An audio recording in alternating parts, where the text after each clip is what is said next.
I've been in the illustration and animation industry for about 25 years. I know I look 21, but it's really good living. I've worked for DreamWorks. I worked on the original Shrek. I worked Sony's got a movie coming out, I think next year. It's not this year. It's called Fixed, and it's Sony's first R-rated 2D movie directed by Jindy Tartakovsky. So, yeah. So, and it is, if you have kids, don't bring them. No. Or if your parents are really religious, don't bring them. Yeah, but if you really love your dog, do that. So, speaking of that, like where there's Glenn Keane's and Walt Disney's and some of the big people, I don't know if you've ever been to a panel where somebody gets up and says, oh yeah, you know, me and Walt, we had squirt gun games around the office, and I taught Glenn Keane how to draw mermaids. And like when I would hear these talks, I was like, wow, I just have FOMO. I think that's the hip term, right? For real, no cap. And so FOMO, fear of missing out, you know, it's like, well, I don't know how to talk to these people. I don't even know who these people are. I mean, you know, I idolize them, of course, and everything. And so it leaves with a lot of FOMO, and like I'm like, well, I don't have their journey. You know, a lot of my friends are like, yeah, you know, I was working for Disney, and now I'm working for Nickelodeon, and I think I'll go work for DreamWorks now. And you know, it's like looking at my 8 millionth rejection for the year. So, and you're like, yeah, I hate you. And so, but everybody gets to have a journey, and that's what this talk is about. And I want to try to arm you guys with some tools and tips, especially those of you guys that are trying to get into the industry, because, oh my Lord, is it hard sometimes to do that. So anyway, your journey, y'all are all on a journey. You at least traveled here, right? So, and you can make it anything you want to. You can make it like it's really stressful and, oh my God, I'm going to make it to this talk. Or you can make it like a video game and, you know, pretend you have a sword and slay people to get out of the way to get to your favorite talk.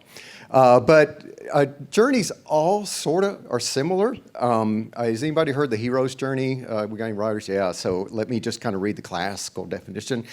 A young hero tragically loses their parents to an evil power. They meet a mysterious old figure who can wield various forms of magic, and they team up with a group of ragtag sidekicks. The mysterious old figure dies, but he comes back sometimes to help save the day, and the hero encounters all amounts of hard trials and tribulations, and usually live happily ever after. So what movie is that, or book? It could be Star Wars, or could be Lord of the Rings, Harry Potter. I could go on, but I kind of ran out of drawing that stuff, and these are the only ones I got close to.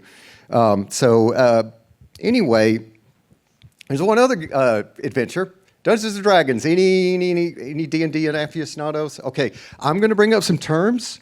And those of you that know that, I'm not like a super Dungeons & Dragons person. Don't be like, well, that's not right. You're incorrect. So we hit you with this thing. But Dungeons & Dragons, the thing you hear about where you go in your mom's basement, drink about 2,000 or 3,000 gallons of Mountain Dew and eat mountains of Funyuns.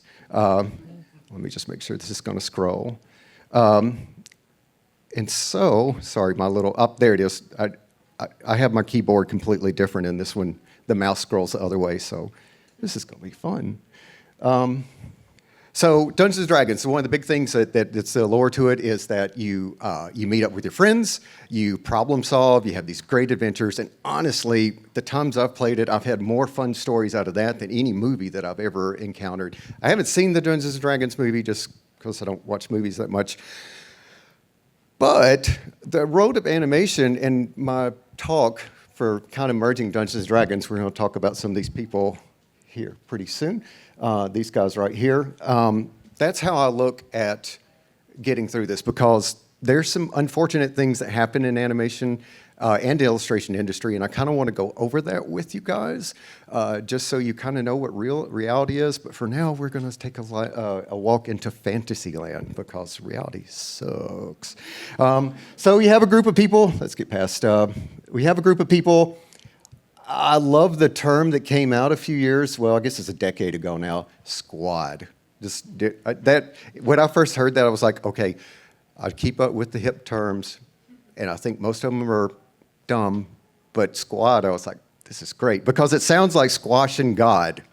So all hail our benevolent vegetarian overlord, squad.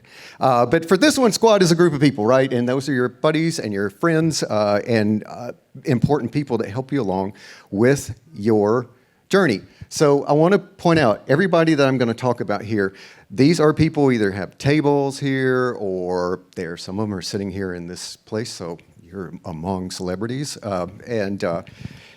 Anyway, they, not like they're celebrities in my head. So anyway, your group is what kind of helps you through stuff, and your squad can get you a whole lot further in the animation industry than anything else. And I want to talk about that the people that I bring up, we all met for free. We're like, yeah, we were working at a studio, and I met this fella, and then we went to another studio, which that happens, right? But for me, my art growth is more of a patchwork of meeting people who have helped me further along stuff. So let's get into that about some of my friends. I use these people, like I'm not going to sit here and just brag about it. It's like, and then there's Gina, and she's cool. I'm not doing anything like that today. I just want I want you to see how each person that I'll talk about here somehow helped me just move a little bit forward. So let's start. Oops, I kind of went a little bit further. Let's start with the three people that I met first. We're going to call them the three wizards. And anyway, their names were Victoria, Mako, and Sam. Vic and Victoria. Victoria and Mako are here in the audience, and I met them several years ago just online. We were taking a figure drawing class together, and we all kind of struggled with it. We tried, we kept trying to keep up, and we were like, what if we just, I don't know, met online religiously and drew every Wednesday, and it was sort of this thing where we would pop on, this is pre-pandemic or right in the pandemic, so like Google video was like still free. You didn't have like 5 minutes to talk and they kicked you off. So we would meet on that, and then eventually moved over to Discord. And I don't know if you guys use Discord, but honestly, it is way less stress than Instagram. And way more intimate for me. We would critique each other's work all the time. We would do our figure drawing, we'd post it up, and we'd go, well, I don't know why that's messed up like that. And we'd look up and see what we'd done wrong. The thing that helped me the most, Sam, who moved on into becoming a tech bro instead of an artist, so when I say he's no longer with us, he didn't die. He just went to tech bro hell. There was one day I would do my figure drawing, and I thought it was pretty good. I've been doing it for years and years, and Sam would go, yeah, I guess it's cool. And then he just finally said, Scott, you can't draw necks. That's not how a neck works. And I don't know if you guys know this, but if you want a little secret in the animation industry, draw necks on your characters. That is all the rage now. They want the heads connected to the spine. For some reason, no more balloon heads. But anyway, he was like, "That you've messed up. That's not how it works." Anytime I do figure drawing or am getting to the neck, I always hear of Sam's words in my brain. And had I not, I'm sure somebody else would have pointed it out, but the way he presented it, it got burned in there. And so every time I get to the neck area of drawing something, I make double sure that, I got it right, because it's just this little voice echoing. It's a little thing, right? But here I was on this part of the trail, and now I'm here. Or I guess I really do have dyslexia, so maybe here. Here's the finish line. Anyway, we did this for years. We just met, and everybody in here has, I'm assuming you have the internet, and you can do that too. Just start a little Discord group and meet up and try to be consistent about it, and voila, you start pushing your work a little bit forward. Maybe not much, but just a little bit. And because we met for years, a little bit, ended up being a lot. And all of us started to really develop our own skills, and we learned from it. Mako has gotten into 3D modeling and critter design, and Victoria does storyboards and comics. And I know that doesn't look like Victoria, but she's hiding in there as well as Mako. But anyway, we helped all of us grow. And like any good group, anytime in a story, I hate the part of a story arc in any journey where the split up happens. Harry and Hermione and Ron get split up from time to time, and of course in Lord of the Rings, Frodo gets split up. And And of course, in Star Wars, Luke's always in some kind of peril or trouble. So we noticed our little squad was starting to diminish. It's really easy, right, to just, go, just kind of give up. And it takes a lot of effort to sort of keep a little group growing. And so we agreed that we needed to start letting other people or trying to find other people that were like-minded, and we added to our community little by little, and we have this tiny, small community, but it's like 7 or 8 of us, and we just meet and talk and try to critique each other's work. And we do it by video or we do it by text, and it's our little group. And I want to pick out the next group. These are my 3 impact wizards. So the next thing I want to show is just these people and how me traveling on the same journey as these people traveling on their journey. We all helped each other move forward. And then at the end, once I'm done with this, I want to give you a few tips on how you can do that a little more streamlined. So let's start with the fighter. No Dungeons & Dragons game is complete without a fighter. Those of you that are like aficionados and you're like, no, you can do it with just wizards. I get it. Just bear with me on the story, okay? I'd only got so much to work with here. So Lauren, who is my next door neighbor at my table, and she's a nut. She runs Mermaid. Anybody familiar with Mermaid? Anybody do Mermaid? Yeah. What a fun, wholesome group. And they have a Discord group too. So Lauren is my fighter, and so this is her. She is prettier than that. She just did the worst face she could do forever for that. And so this is her work. She's really silly. She does a lot of funny videos if you want to see something. Let's go back to like her character sheet so we can go. And that's my version of Lauren. Obviously, I can't draw caricatures very well, so let's with a little Photoshop magic. There we go. That looks way better now. So I met Lauren through Mermaid. I almost missed her DM. She just said, hey, I love your work. And it went straight to spam. And so I never saw it for like a few days until I was like, saw something beep, says it's in your spam box. And so we chatted. Again, no money exchange, didn't go to school for this, I didn't know anybody. She just said, I like your work. We chatted, we had a lot in common, and now we're friends. She is my fighter because she started on Instagram with, 400 or 500 people, just like a lot of people when you start up. And then she started doing a certain thing called Pets to People, where she would take people's pets, draw them as people, and like overnight she exploded, and now she's got like 150 billion followers, and I hate her too. But and I didn't know we worked at Sony together, just not in the same area, and then we were both freelance, so those of you that are going to do freelance in life, you sometimes have some dry spells. And, she was going through a pretty tough time going, I just can't find work, and I would send her every contact I had. And she said one day, if I can ever help you out with my following or anything, just please let me know. And we'll get back to her later, because in your little D&D group, sometimes you are presented with very difficult things. So we have the barbarian, because you need muscle to knock things down sometimes. This is my friend Franklin. He's the only one that's not here and the only one that's not a creative, really. This is Franklin's work. He's sort of an entrepreneur, makes stickers. I live in Austin, so he does a bunch of Austin stuff. But Franklin's sort of this entrepreneur guy. Everything I can't stand about life, I am not entrepreneurial, not in that way. But he goes to these networking things locally, and he'll meet people, and they'll say, I'm looking for a photographer, and Franklin will go, oh, my friend Scott is an artist. He can do your photography. Then I show up with an iPhone and go, I'm pretty good with it. It's the new one.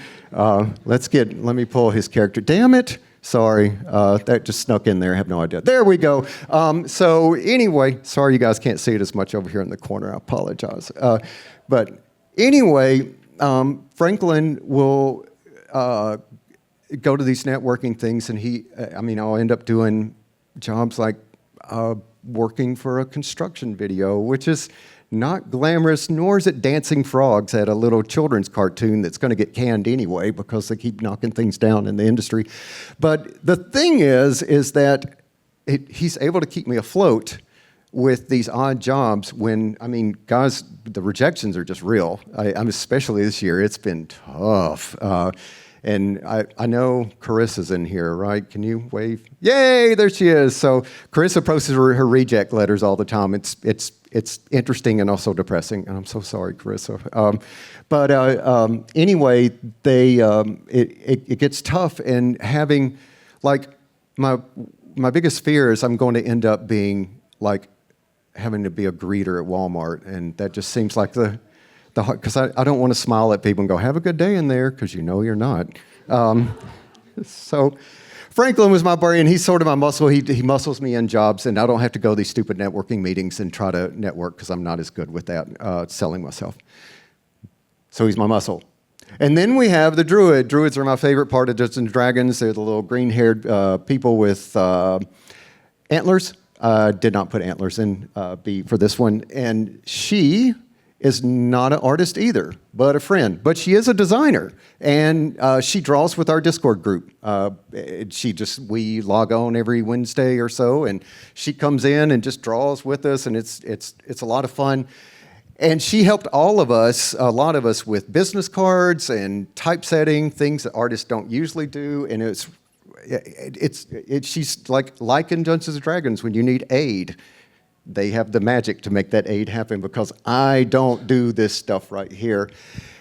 And then B, one time, I did say her name was B. Her name's B, just in case you didn't know, B. But she said one time, Scott, you lead the Discord group, you do all these tips and tricks, you do all these critiques, and you charge nothing for it. And I was like, yeah, because this is my friends. I'm not going to charge them. I'd like to charge them for the hell that they put me through sometimes, but I don't charge them for stuff. And she was like, but you need to, and maybe you should do a workshop. And like my imposter syndrome went through the roof. I was like, I'm not qualified to do this, teach workshops. And she's like, no, you can. And she's like, just think how passionate you are about this community. And it's like, maybe we could just make a community through the workshop. So B helped me as a designer put together this shape design workshop, which is sort of my bag. It's like I love working with shapes and big swoopy lines. And we teach it we give a few classes every month, and I've got some information on that later. So we worked tirelessly, putting together a syllabus and, getting the time down and having people test run it for us. And it all was good, and it was always wonderful, and it all was good. And just one problem. We're not like master influencers. We do not have hundreds of thousands of followers. And, it's like, all right, we've got this workshop. Has anybody signed up? No, but okay, it's been like 3 years. Maybe we'll just wait. Somebody will get onto it. But that left Lauren, and I went and said, hey, Lauren, I'm putting together this workshop, and could I call in on that favor? And she's like, oh, yeah. Not only did Lauren mark out to her 150,000, I think she's at 150,000 now, followers, she made this beautiful video that's funny and silly at my expense. That's why I was making fun of her, too. And it made it, all of a sudden we were starting to build a community with the workshop. And so these two things are already tying in, again, to keep me afloat. And this happened to be where, it's sort of a sweet spot. I love teaching. So it's almost as fun as being in the animation industry. You just have to grade papers, and that gets terrible. So this is, I want to, again, these people, in my mind, they're celebrities. But we're talking just folks that sit down in a seat like you guys, and it's just as equal as everybody else. We just met and started talking, which I'll get into a little bit later. That's B, the druid. If you are a Seinfeld fan, that is Elaine's dance that I copied from. So, and the secret, just so you know, like when artists put little Easter eggs, just so you know, she is a big Star Trek fan, so I put the little Star Trek symbol as her belt clap. And then we have the evil part. Now, this is the part for you D&D people that go, oh yeah, there's no such thing as a necromancer class. I get it, okay? Just stick with me. Hugo, not a very threatening name for a necromancer. I get that. But necromancers, they're famous for raising minions from the dead, and they, use them for their bidding. And so Hugo is a part-time vampire. I don't think he sees light, and he's not here. He's in Paris, where I guess other vampires live. And but he always logs on with us, and I don't think he needs to sleep. Part the vampire part, I guess. But he does beautiful line work. I like to call him the Line King, and he joined up with us through I take a mentorship, and I just would chit chat with people in the group. And he was one that he's very talkative, and we got to know each other pretty well. And we would draw together, and Hugo was like, your artwork is really nice at the first. And it's like, but then you start cleaning it up, and everything goes flat. And I usually, for now, I'm drawing mainly with just line work and big swoopy brushes. And I was like, well, Hugo, could you teach me how to do that? So he virtually sat behind my shoulder, like I'd have screen share, and he would say, no, you're flattening out again. And the reason why I would listen to this man, well, for many reasons, he's my friend, or actually the reason why I picked Minions, the little yellow fellows with the one eye, yeah, he just wandered onto LinkedIn, found a recruiter at Illumination, goes, hey, I draw like this.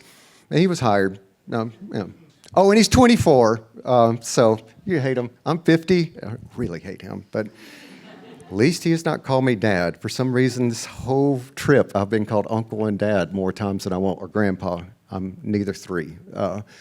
So this is what he looks like. This is my version of a minion, the little squishy eyeball. And then also, hand-to-hand combat sometimes is very helpful in a Dungeons & Dragons group. And enter Camille. Also met Camille in the same mentorship as Hugo. I want to pause for a moment before I get in the story. The mentorship I do pay for. The people I do not pay for to talk to. We just all take the class together.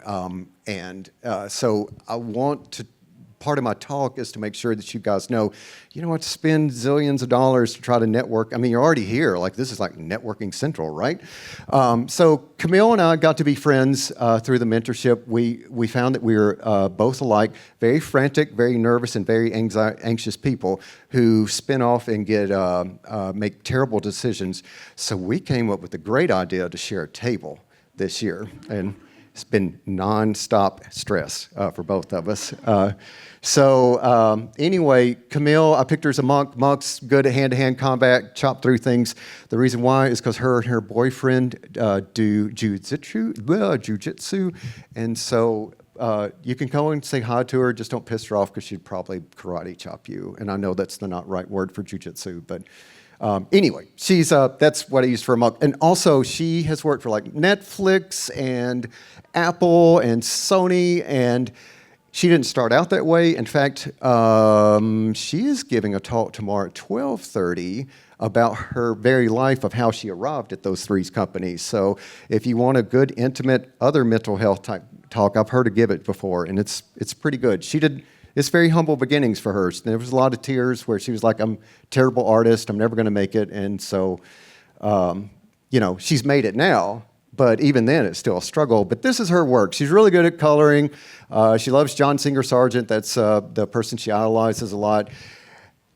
And I ask her, I do both character design and background design. So I'm kind of a jack of all trades, master of none. So sometimes I have to ask like deeper questions like, I don't know, how do you color? And Camille will give me all these tips and tutorials about, says, well, this is what I learned at this studio, or I learned this about how to make color, temperature. Basically, to be as punny as possible, she chopped through all the questions I asked her since the hand-to-hand combat. Again, somebody that if I need help, she's there to help for me. Just met her online, and we just chit-chatted and became friends. That's how it happened. There is my monk, and then there's the bard. So, Witcher fans in here? Anybody watch Witcher? What is it? Throw a coin to your Witcher, the bard in the TV show. So the bard is one that uses magic by singing. We're going to do that kind of with art. This is Carlin. She is running around without that thing on her head, and I'm sorry I don't do Nintendo, but I know that's a thing. I've been calling it a mushroom thing, but what is it called? Anybody? I heard none of that. So we're going to go with Rarier. Carlin works for Titmouse right now. She also had came from humble beginnings. We honestly message each other back going, I suck as an artist. I really struggle with it. Nobody likes my work. It's real, man. I mean, and I'm sure you guys have like posted something or, you've drawn something and later on you're like, oh God, I'm terrible. And you're not, it feels that way. But Carlin's really hard on herself. She's really deep and methodical with her work. Very quiet. If you see her with that thing on their head, you can say, hey, that's one of those rurs. And so Carlin, it also is in the mentorship group. Again, we just chatted, and we've been friends. She's sort of a deep thinker, and I like to pelt her with questions like, what is air? And then she hates me. But I turned 50 this year. Again, I know I don't look like it, but I did. And boy, everything's coming apart on me too. It's so much fun. And it was kind of a big deal. I mean, like, all I can see are like two lights, so I can't tell anybody. All look like 21 years old. So congrats on keeping your age. And I had told several people, that I'm turning 50. And basically, just don't be passive aggressive. Tell people, I'm turning 50. I want you to recognize me for it. And so I hinted it to the mentor, and we met for class. Nobody said happy birthday. It was turn 50. And I was really sad about that. And as we were ending, Carlin said, oh, hang on, and it's Zoom, right? And so everybody has their camera off because it's Saturday morning and none of us look like we need to be on a camera. And I heard the pluck of a ukulele, and she started singing Happy Birthday on her ukulele in the key of REM's Losing My Religion, except it was Losing My Youth. And I hate REM. And I know that's bad. Like all my smart friends, like my wife loves REM, and all her smart friends love REM. I can't stand it. I think Nickelback is better than REM. And I really hate that song, Losing My Religion. It's just so depressing. But she sang that to me, and again, had she not, my 50th would have been me just moping around sad, going, well, I'm all washed up and I can't keep up with the new terms, and people are faster than me, but it just made me feel like I was loved. Again, a big part of drawing. If your head is in a good space, you draw better. So that's why that she got to be the bard in there.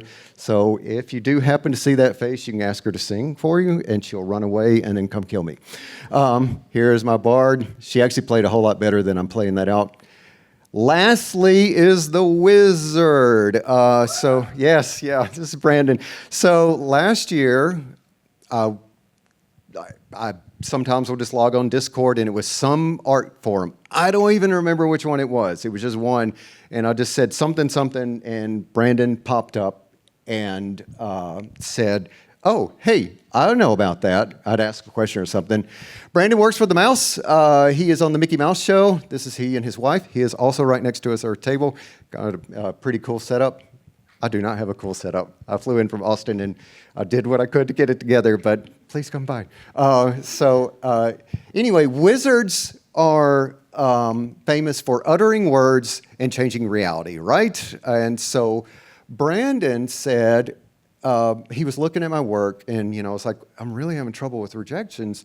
And where most people are like, no, your work is good. And he was like, well, this sucks. And I was like, he's like, but you don't suck. It's just your artwork sucks. I was like, thanks, man. He was like, well, let me help you out. And I was like, well, great. Somebody at the Mouse is going to give me a hand. And so mainly I do background stuff. The character design is a newer avenue for me. And so he was assigning me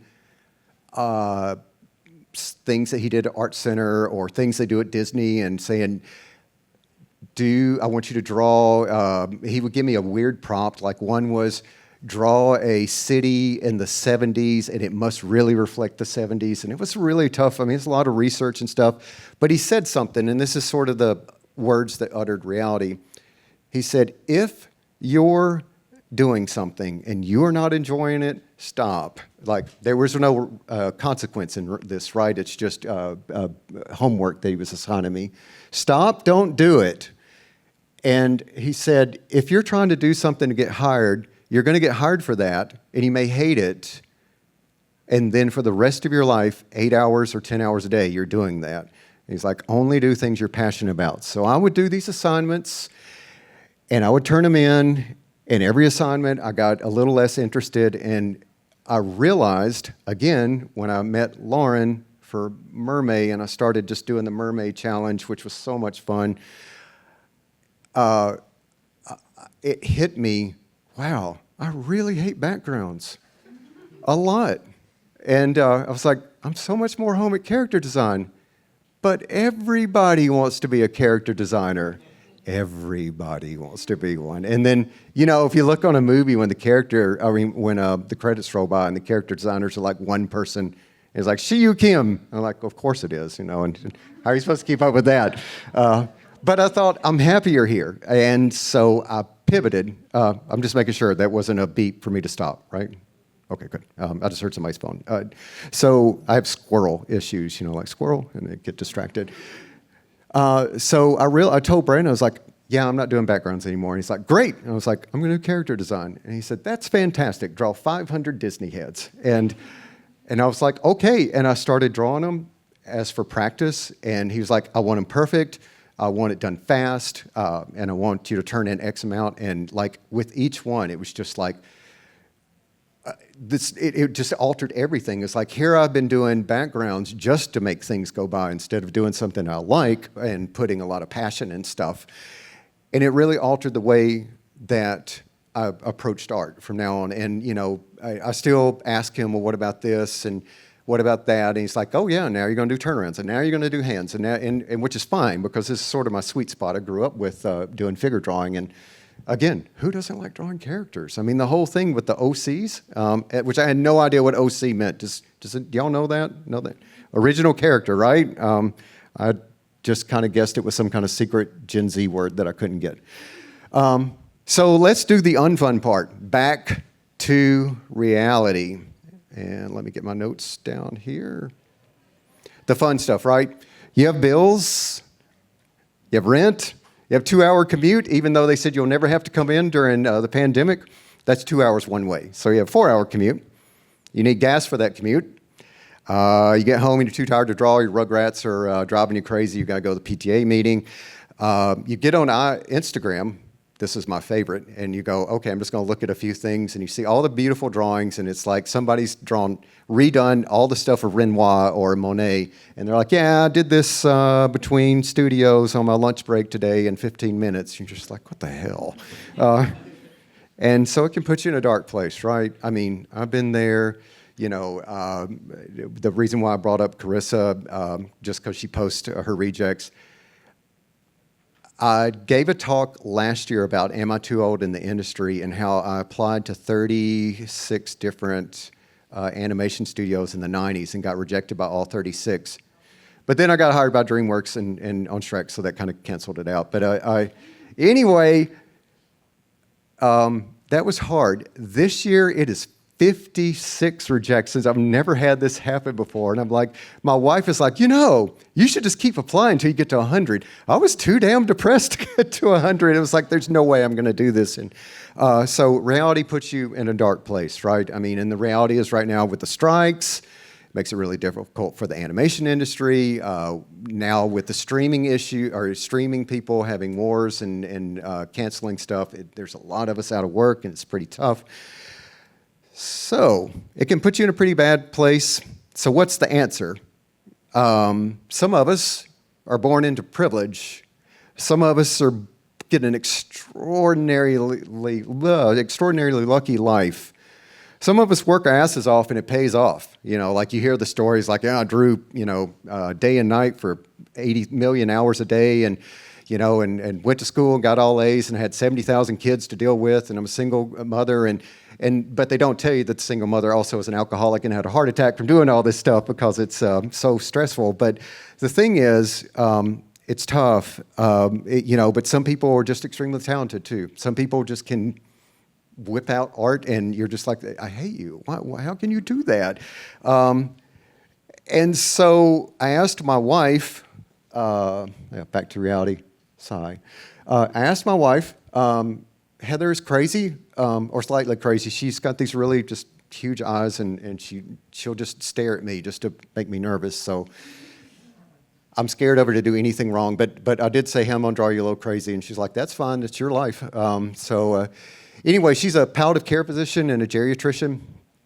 Heather works with vets, disabled vets at the end of life, and tries to make them comfortable. I call her the angel of death, and she always gets mad at me for that one. But anyway, she is also a hot wife, and like I said, slightly cray. Anyway, she deals with a lot of people that have been given the wrong deal. First of all, disabled vets should be treated like gods, and we actually shouldn't even have vets. We should not even need to have a war and military, but holy shit. But anyway, that's another topic that's kind of a hot button right now. But anyway, vets, she takes care of them. So she's one of the good people. And so I asked her about all this, about, well, what if you can't get in the industry? What if you do have a lot of things thrown at your life? And she came up with an answer that I was not expecting, and I'd like to pass that on to you. And it was, life's not fair. And that's the answer. Life's not fair. Goodbye. Nice to see you guys. So there's no other answer I can give you, really, and I can't sugarcoat it. I wish I could tell you, if you wish, believe, work, pray, meditate, manifest destiny, use a mentor, use 10 mentors, attend every workshop, use magic crystals, lick Himalayan salts, or consult a soothsayer, it will happen for you. Life is not fair. The hard part, some of us will not make it into the industry. It's like, and it's tough right now, and we'll go through another renaissance, and there'll be more hires and stuff, but right now it's really hard. Some of us may finally give up and use up all our financial resources trying to do it. And sometimes it just doesn't pan out as much as you want. And sadly, life is not fair. Now that I've pissed everybody off and made you sad, and I'm sure you guys all want to kill me, let me at least give some tips about that life is not fair. It's just no way around that. So the next slide, I'm going to give a quote from a TV show that I idolize. It's called For All Mankind. Are there any fans of that in here? Yay! Julie, you don't count. So you in the back, yay. So For All Mankind is a historical fiction about NASA's race to the moon, and then the race to Mars. It's fantastic. I love it. But they have NASA in it, and they have the flight control room. And in the flight control room, there's a fictional character named Margot Madison, who is the head honcho there. In the show, there's always an astronaut about to lose oxygen, the space shuttle's about to blow up, or does blow up, and it's always frantic in the control room. And Margot walks through saying, work the problem, people. Life is not fair, so guess what? You get to work that problem. In the show, there's a lot of times that they have very few options that they can do, but they put together, a MacGyver, some kind of spacesuit, or figure out a way to make oxygen on the moon. And it's always like the last moment before the oxygen runs out, they figured it out. And it's always Margot just saying, guys, work the problem. This is a fictional character, and this is a fictional show. And they write it with a nice little bow, so there's always a happily ever after, for the most part. So I like this quote. And anytime that I'm having issues, anytime I'm really down on myself, work the problem has always at least given me a starting point. Now, did it fix everything? Of course not. But it always gives me a place where I can start. It may be the stupidest solution ever, but at least it's something I have control over, and I can work from that solution. Again, this is fiction, so let's talk about nonfiction. The next one I'm going to post, I did this slide like months ago. There's a little bit about what I'm going to bring up, and the only reason I'm making this disclaimer because of the sensitivity right now that's happening. So guys, this was beforehand, but there was a guy named Viktor Frankl. Viktor was a writer, a psychologist, and he was also a prisoner of the Nazi war camps during World War II. He wrote a book called Man's Search for Meaning. If you're down, if you feel that you are having a really tough time and struggling, hey, come on in. This book is short, and it will help you put things in perspective because he writes about some of the atrocities and horrors there, but he has a quote that I want you to read. This is my best attempt at him, too. I know he looks like Benedict Cumberbatch, but I swear to God, he looks like that in the pictures. Between stimulus and response, there's a space. Let me get out of that. And in that space is our power to choose our response. In our response lies our growth and our freedom. Now, he was going some pretty hard stuff when he came through this. I'm not going to get into it because it's, like I said, a lot of sensitive information. But we have this too. There's so many times that imposter syndrome gets me, and I struggle with that a lot. And I can do two things. I can react and get caught up into a narrative, or I can respond to it and ask it, what do you need, imposter syndrome? What is it I can help you with? That's how I talk to myself when I'm starting to get nervous. I mean, I'll be completely honest. This morning I was like, is anybody coming to my talk? Because I didn't misspell something. I just wrote the wrong thing and put up the wrong blurb. So I was like, oh God, this isn't even going to make sense. Thank you guys for all coming, by the way. You could have gone anywhere else and you came here, so I am very appreciative of that. In our response lies our growth and freedom, and it's just the ability, even when it's the worst case scenario, you only have money for either rent or gas, and you certainly don't have time to draw, and you go talk to a recruiter, and they just dismiss you, and your feelings are hurt and everything. Those are times you can gain control. I'm not saying dismiss your bad feeling or that, try to tone down the hurt or anything. I'm saying recognize it and then go, what can I do? How can I choose? So with Margot in this, work the problem. And if you'll give me just 1 minute to scroll up a little bit on my notes. So this is all fine, and you're like, well, this has nothing about a journey. Some of us, like I said, will not get into the industry, and that's just a harsh reality. But we all get to have our journey, and it can be as fantastic or as boring as if you like it. A lot of times, let me see what the next slide is. Yeah, oh yeah, so how do you do that? Go back, stop that. One thing I've found that's helped me out with all the people that I've met, all the folks that have helped me out, I'm kind to them, and they're kind to me. And I know these are like simple terms, but you guys go out and practice kindness. It's a tough one. Kindness is not being nice. I'm nice to the pushy salesman at Best Buy that's trying to upsell me on some kind of gold, stupid connector, and I was like, I just need a wire. Or where somebody bangs on my door in the early morning on Saturday when I'm asleep to wake up my dog, only to try to sell me salvation.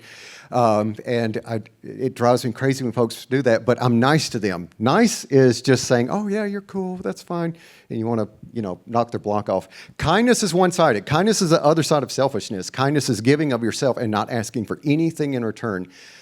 I will try my best to be kind to every one of you guys, but this may be the only time we ever cross paths and talk. Or another way to say it is that some people I'm kind to, and we're lifelong friends. And it is really just giving of yourself the whole time. But that means with boundaries, too. So just don't, I've talked about kindness before, and then people are like, well, I did that.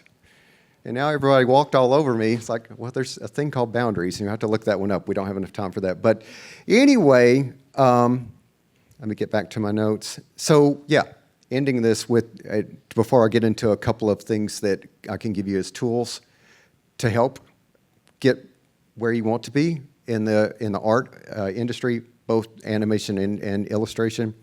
If we go back to our stats, I don't have that page up. If we go back to our stats in D&D, you have a couple initial points and you can put them in something. Pick kindness and put it in that.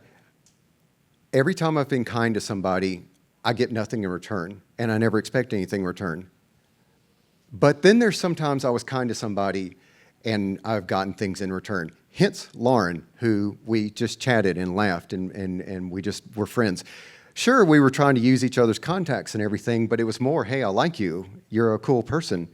Same thing here is there's being able to talk to somebody, and then like I said, with B, I was kind to her, and now we have a workshop that we teach, and a Discord community that I'm going to tell you about in a little bit. And so this is some of the things you can best arm yourself with. So there's one thing here, you guys, there's the studio area, right? So you're here. There's like 50, I don't know. Let's lie and say 7,000 people came to my talk. So 7,000 of you in here that want to network. Some of you said you're trying to break into the industry. There's a good way to do that. That's called go to the studio room and talk to recruiters. It's scary, right? To go walk up to somebody and you're going to present your portfolio and they start to look at it and you're like, oh God, why did I put that picture in? He didn't even smile. And and they look at it and they give it back to you and go, looks good. And you're like, well, don't you want it? And they're like, no, just apply online. It's frightening, right? And even if like in here, that we've got all these good people in here, what little I can see from the lights blinding me, there's a goldmine of just people here. And even if you're like starting out or you don't know some things, other people will. In fact, I call it, slaying your first monster is the ask. Nasty looking monster, right? Could bite you with those square teeth.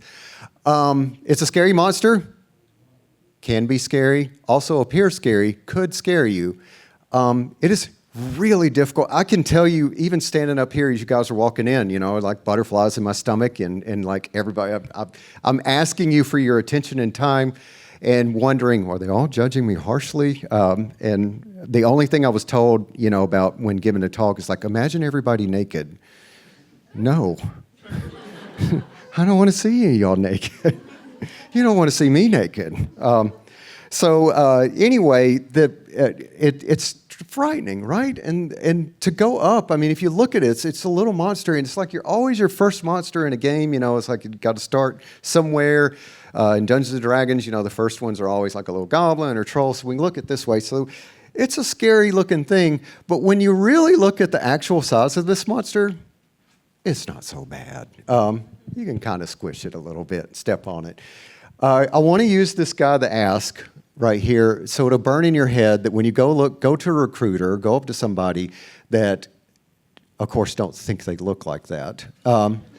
But if they go up to him and just remember this cute little character is what is stopping you. The Ask is your ego, and you spar off with it a lot.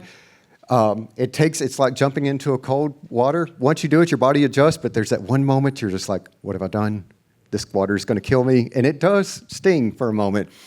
But the Ask is something we all struggle with, and there's different ways to get through that, and that's what I want to talk about. First, let's just kind of do just a show of hands on stuff. Who in here, let me see a show of hands who people that were like told, you should learn 3D modeling, and you're like, oh God, I don't, yeah. Any hands up where you're like, oh God, oh, look at that. So people were like, yeah, so if you learn 3D, you would be able to, at least know something about it. What about those who want to be character designers and don't even know where to begin? Anybody? Oh, mostly oh, nope, okay. Me too, if we can all get together afterwards. Just kidding. What about, here's the big one. What about you are just freaking terrified to have to talk to people? Oh, look, wait, everybody keep their hands up. They had that. Look at all the people that didn't raise your hand. Talk to them. They're just asking for you to talk to them. Those people that raise their hands, like I said, they're the ones you need to talk to. But here's that little monster, the Ask, right? What about the people you're trying to make here at Friends at LightBox or go talk to the recruiter? It's the same thing. It's just like, oh my God, I'm terrified to have to talk to these folks. So in your mind, this is what I do. Create a weapon. For instance, a lightsaber, glowing sword, maybe nunchucks. And with that weapon, you can strike down this wee little monster. Now, some of you are going to take this literally and go, yeah, Scott said I should have a knife and start stabbing people. Do not do that, or at least don't associate me with it. There was this one recruiter last year that was rude to me, so I can point him out, and if we all take him down, just kidding. I have a different approach. The ask, this little monster, I have these stickers up here. They're for you. This is the ask. Little bitty guy. If you want to put it on your shirt right here and say, I'm cool to talk to, I might be a little scared, but I would love to talk to you. If you have that on there and you leave later on and you see that sticker and you're like, oh, he has the sticker on, she has the sticker on. Can I do this? I can do this. You're putting this on here to let people know, oh yeah, you were in Scott's thing. Can we talk about how bad that talk was? I mean, I wasted an hour on this thing. You can have these, stick them on your laptop or whatever, or burn them or whatever. And also up here, I'd have, these are just for y'all. I have these little of my prints. I have tiny little pictures that you guys can take if you like. There's no reason to not, you don't have to have it. There's no sign up or anything like that. I just try to be a really cool guy and give stuff. Oh, but there's not a hook, but if you take one of those and come by my booth, I'll give you anything for 50% off if you just flash that thing. And the last thing is I've got for the thing that B and I worked on so much. The Discord community has been so helpful for us, and we started a workshop. If you take the workshop, we put you in a private Discord community. We try to lead little drawing sessions in there, and I would love for you to come by, and we have cards up there for dates and times and 20% off on that. So back to this, the ask. Just this morning, somebody passed my table, and I thought it was somebody, and I said, hey, Fred, for lack of better words, and he's like, well, my name's Brian. And he's like, do I know you? And I was like, oh. And I was like, I misjudged you. I'm so sorry. It was so awkward, right? And I was like, we're laughing it off. I was like, God, what have I done? I have a thought, and I didn't do a slide for this, but Eleanor Roosevelt said, no one can make you feel inferior without your consent. So please use LightBox as a starting point to your journey. Beat down that little ask. Don't worry about it. If you put one of these on, be prepared for somebody to talk to you possibly. And lastly, just make sure that I have everything. The biggest thing ever is thank you.